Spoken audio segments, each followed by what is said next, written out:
Depuis des siècles, la France entretient un lien intime avec la tapisserie.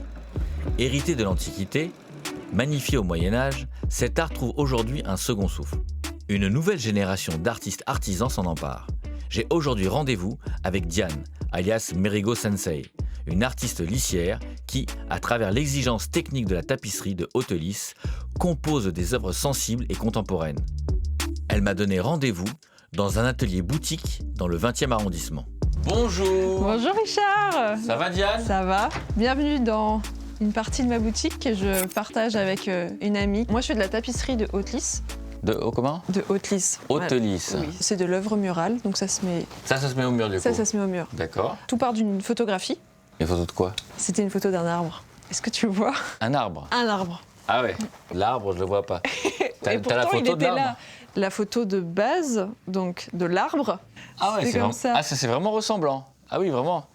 Ah d'accord. Et c'est marrant, moi je vois plutôt un côté abstrait dans tout ça. Mais c'est exactement ça, en fait, c'est par les techniques que j'emploie, ça amène de l'abstraction qui permet de détacher du sujet un peu mélancolique pour moi.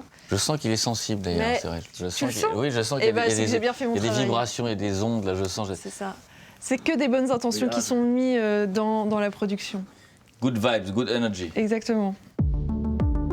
Au cœur de ce travail sensible et exigeant, il y a une machine incroyable, le métier à tisser. Il a fallu 4 ans d'apprentissage à Diane pour réussir à le dompter.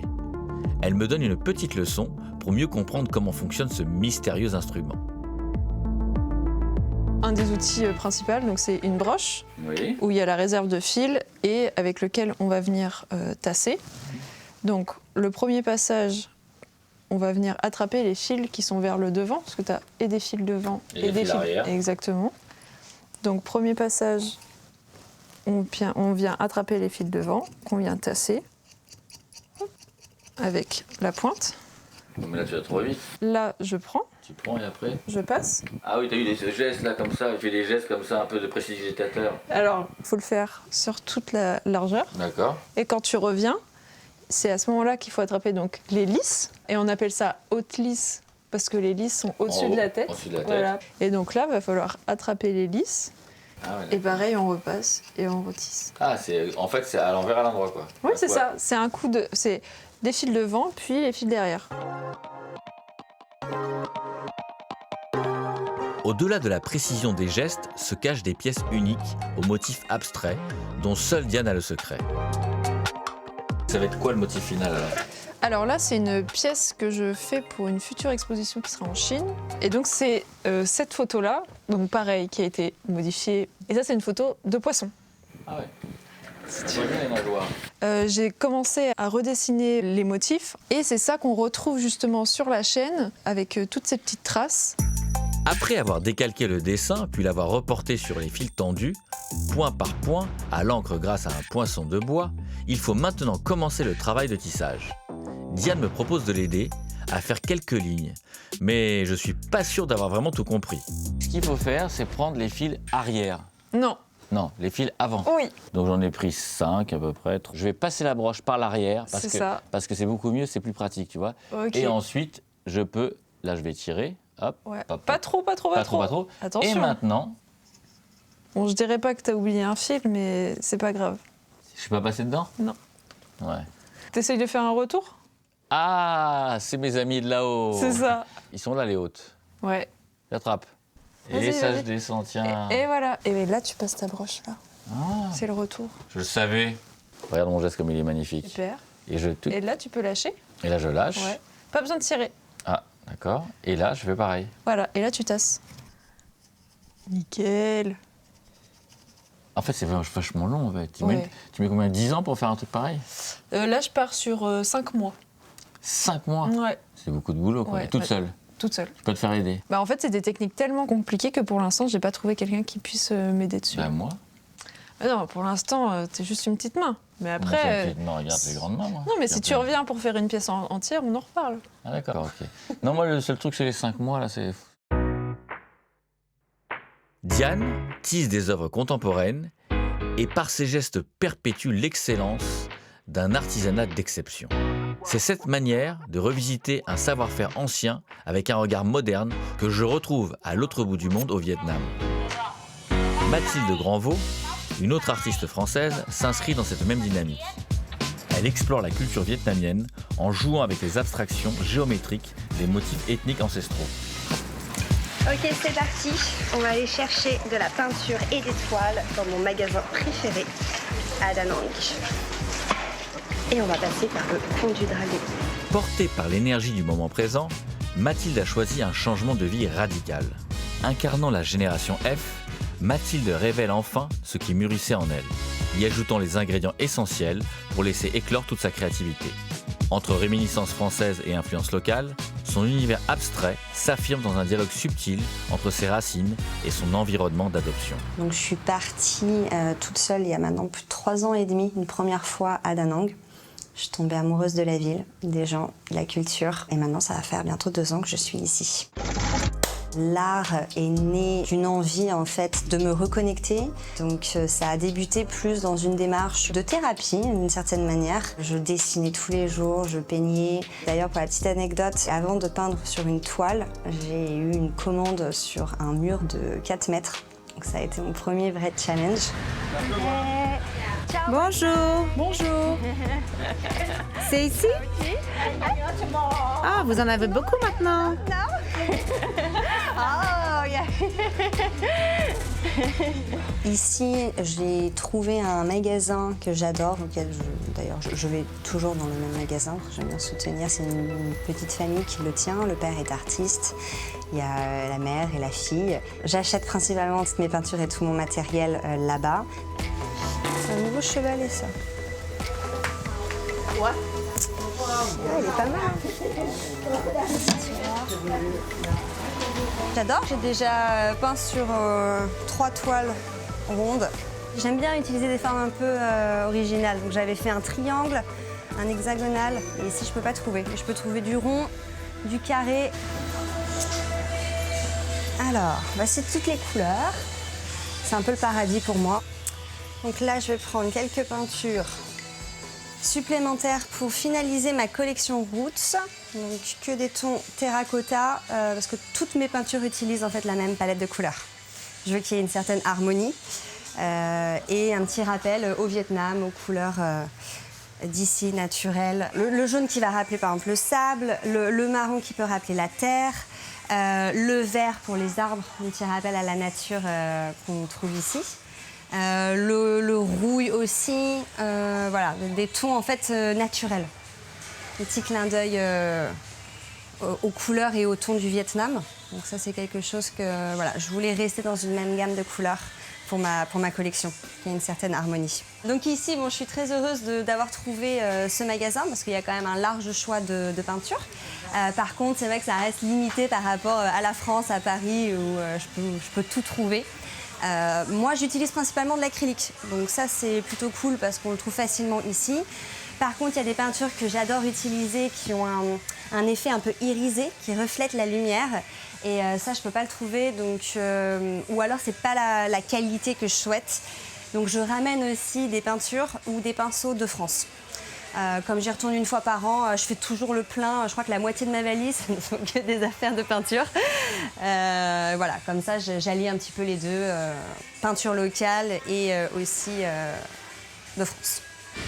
Tiens, ça c'est parfait. C'est exactement ce qui me manque pour ma toile. Et ce marron, je ne l'ai pas encore testé, donc je pense que ça peut être pas mal. Donc je vais prendre ces 2 pots-là.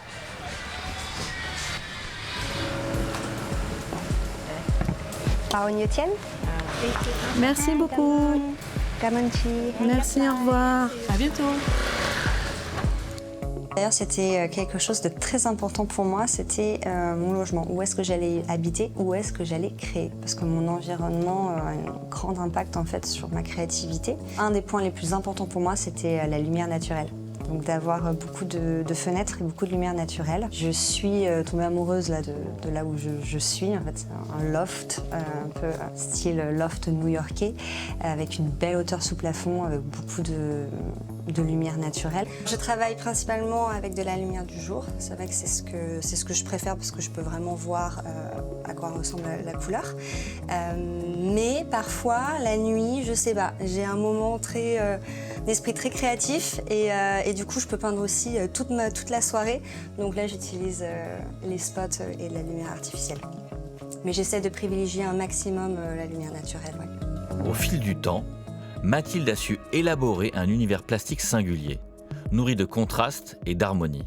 Le Vietnam, aujourd'hui, n'est plus seulement un lieu de vie. C'est un espace d'inspiration, un territoire intime où elle se sent véritablement chez elle. Je suis très inspirée donc, par les traditions culturelles du Vietnam. J'aime particulièrement tout ce qui a trait aux groupes ethniques, donc aux minorités qui existent. Et c'est vrai qu'au Vietnam, il y a une grande richesse en fait culturelle. Donc moi, je puise un peu mon inspiration dans leurs textiles, par exemple les motifs qu'ils vont utiliser dans leurs textiles.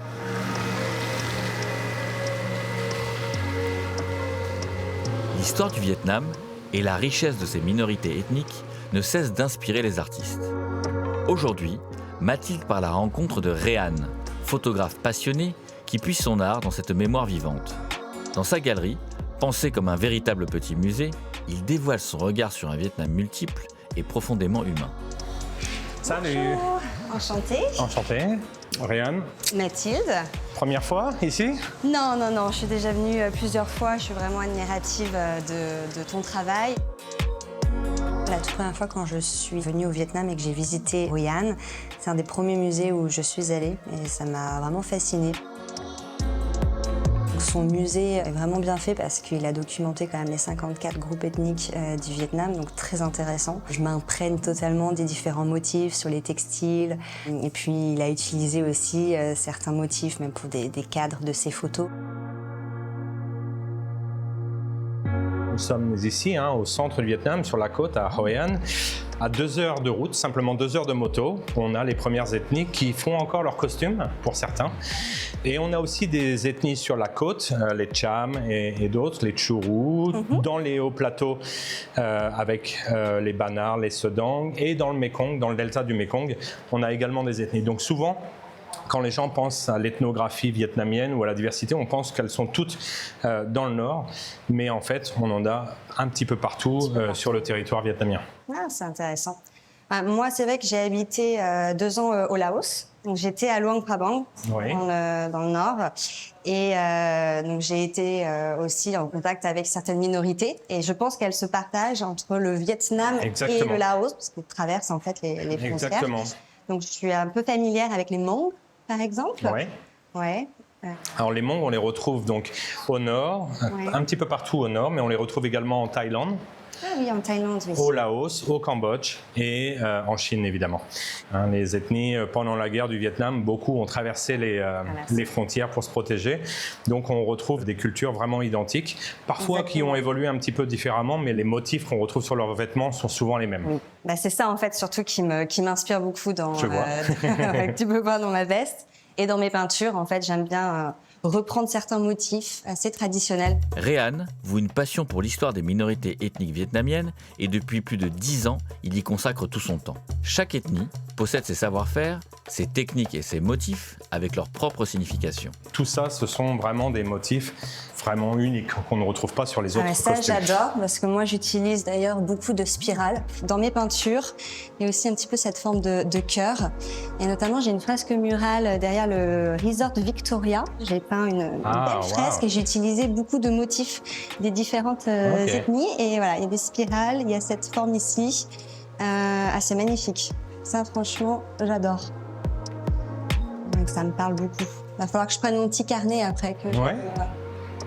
C'était l'intérêt du musée, c'était ça, c'était à la fois préserver un petit peu leur mémoire, puisqu'on n'a pas accès quand on vient en tourisme au Vietnam, on n'a pas forcément accès à ces zones-là. Ça m'a pris 10 ans pour faire le projet. Il y a des ethnies, c'est 3 ans pour pouvoir y accéder. Et l'idée, c'était aussi d'inspirer d'autres artistes.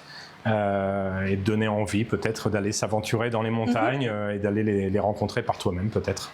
Ouais, ça c'est quelque chose que j'adorerais faire. Je t'encourage à faire ça. Ouais. Emmène ton petit carnet, installe-toi avec eux et puis laisse-toi guider. Être inspiré, de m'imprégner en fait de la culture d'ici. Donc, Je me demandais si tu avais pensé à mettre des objets ou des choses dans tes créations. Par exemple, sur un vêtement, tu as des perles. Est-ce que ces perles-là pourraient être sur une peinture, par exemple? alors j'y ai pensé, Une idée d'artiste. mais je pense que c'est un petit peu difficile au niveau. En fait, j'ai peur de déchirer la toile. Il me faudrait un fil très très fin et une aiguille très fine pour pouvoir faire passer. Alors là, il faut que je te présente les AO rouges, qui sont les pros de la broderie et qui, eux, font même des petites mamies. Elles ont des grosses lunettes, la petite lampe. Même le soir, elles ont la petite lampe sur le frontal et elles sont capables de faire une broderie, la plus fine broderie de tout le Vietnam, peut-être la plus fine que j'ai jamais vue de ma vie. Génial. Je ne suis pas un expert, mais j'ai une amie qui s'appelle Mai Fung, qui est à Sapa, qui fait partie des AO rouges et qui, elle, c'est une experte de la broderie et elle a une petite bande de mamies, un espèce de gang de mamies où elles font toute de la broderie, toutes des femmes, et elles sont très très fortes pour ça. Donc avec grand plaisir de pouvoir les rencontrer. Je pense que ça pourrait être une vraie inspiration pour moi aussi. Ouais. Étoffer un petit peu. J'ai hâte de voir le résultat. Ouais. Vraiment, moi, le travail de Rien, en fait, ce que j'adore, c'est qu'il ait documenté le Vietnam en profondeur. Donc, ça m'a donné envie de voyager un petit peu plus au travers du Vietnam. Donc, c'était très intéressant d'y retourner et de parler directement avec lui et qu'il m'explique un petit peu même la signification de certains symboles, voilà, que je retrouve dans mes toiles. Mathilde a su transformer la répétition de ses motifs en un véritable langage artistique. Chacun d'eux devient une empreinte, une signature que l'on retrouve à travers l'ensemble de son œuvre. Son art s'invite désormais dans l'espace urbain, faisant dialoguer la rue et l'atelier. Une présence discrète mais grandissante, celle d'une artiste dont le nom commence à résonner au-delà de ses propres créations. Alors je vous emmène ici parce que c'est une fresque qui me tient particulièrement à cœur. Ça a été fait au sein d'un festival de fresques murales. Donc moi j'ai eu la chance d'avoir un spot sur la plage, les pieds dans le sable, pour pouvoir peindre quelque chose d'assez gai. Il y a le côté solaire avec des soleils que j'ai incorporés ici, une autre spirale qu'on revient. Ça aussi c'est un des motifs qu'on retrouve beaucoup sur le textile des groupes ethniques ici. Donc c'était vraiment l'idée de pouvoir un peu combiner mon style contemporain abstrait et un héritage plus traditionnel du Vietnam. Quand je suis sur une fresque, j'y suis du matin au soir. Moi, je compte pas mes heures, j'adore peindre, donc j'y vais vraiment toute la journée. C'est assez intense, limite à la fin, je suis très contente du résultat, mais ça fait du bien un peu de prendre du recul. Au-delà de l'espace urbain, l'œuvre de Mathilde s'invite désormais dans des lieux plus intimistes où son univers trouve une nouvelle résonance. Les établissements locaux, séduits par la singularité de son style, intègrent peu à peu ses créations à leur décoration intérieure. Une reconnaissance subtile mais révélatrice de l'empreinte grandissante qu'elle laisse sur la scène artistique vietnamienne. Alors ici, on est à Dana Sol et c'est la toute première fresque murale rémunérée que j'ai créée. Ravi de te voir, Mathilde.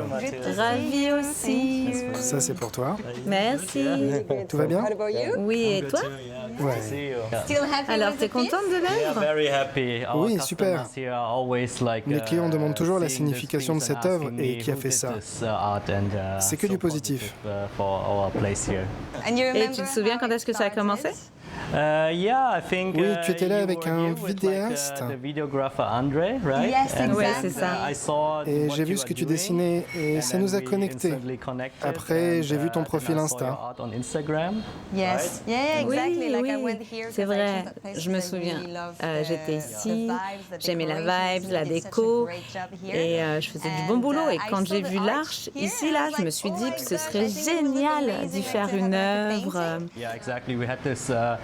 C'est vrai qu'on n'avait rien dans cette arche et je me suis dit que ce serait parfait avec ton art. Et je pense que ton style représente bien l'esprit du café. Et maintenant, je suis super content d'avoir ça. Et j'aimerais bien que tu commences un nouveau projet ici. Peut-être un plus gros que celui-ci? Ah, mais j'adorerais. But for sure, I would love like to create Non, c'est sûr, something j'adorerais créer quelque chose encore ici. Ok, on se tient au courant. J'avais juste deux contraintes. La première, c'était de mettre un soleil. parce que c'est symbolique pour Danasol, parce que ça veut dire le soleil de Da Nang. Donc voilà, il m'avait juste demandé de respecter cette palette de couleurs et d'avoir un soleil au milieu. Et après, il m'a dit, par contre, après, je te laisse libre cours à ton imagination, je te fais confiance. Et ça, c'est agréable pour moi aussi de travailler avec des personnes qui me donnent une petite direction, parce que c'est bien aussi de savoir. Et puis moi, au final, ce qui me rend heureuse, c'est de les rendre heureux. Donc ça a une place particulière dans mon cœur, parce que ce sont les premiers propriétaires, les premières personnes, le premier business en fait qui m'a fait totalement confiance.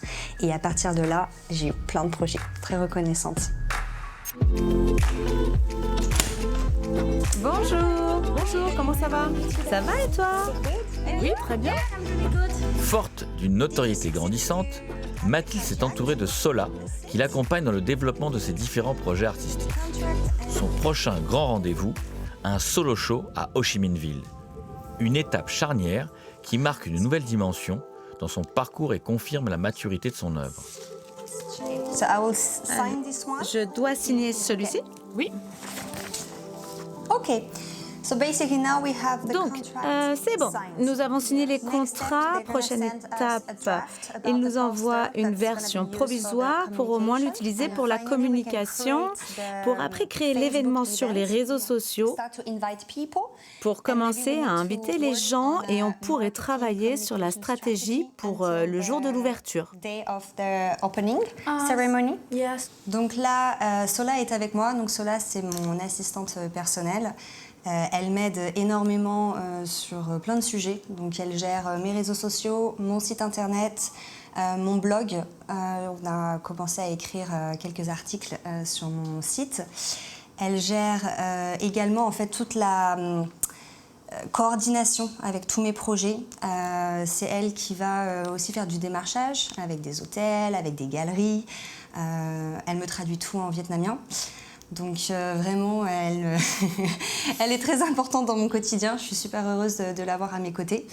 Donc là, on est en train de préparer mon expo solo à My Art Space, une galerie qui est située dans le district 3 à Ho Chi Minh.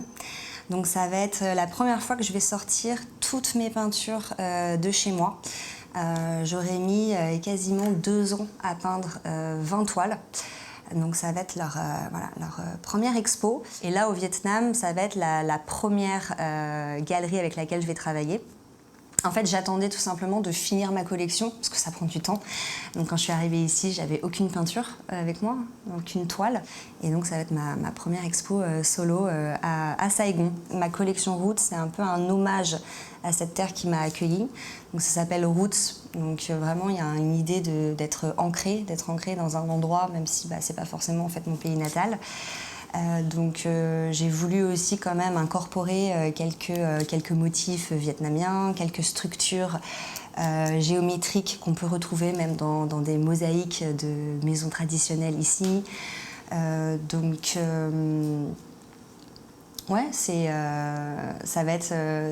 C'était important pour moi en fait d'avoir quelque chose qui est en lien bien sûr avec le pays dans lequel je suis. Pour moi là, c'est un vrai aboutissement. C'est-à-dire que moi quand je suis arrivée au Vietnam, j'ai surtout pendant que je crée ma nouvelle collection donc Roots, je me suis vachement focalisée sur mes fresques murales parce que ça c'est quelque chose en fait c'est un projet qui peut se faire tout de suite dans le mois, qui me permet aussi de gagner de l'argent. Et là, c'est vraiment l'aboutissement de 2 ans de travail sur mes toiles, cette expo. Donc oui, je suis vraiment heureuse.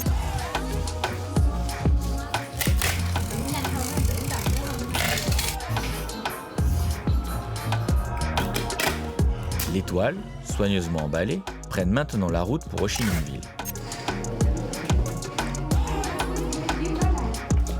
Après des jours d'installation, le projet d'exposition solo prend enfin vie. Et c'est non sans émotion que Mathilde inaugure son vernissage.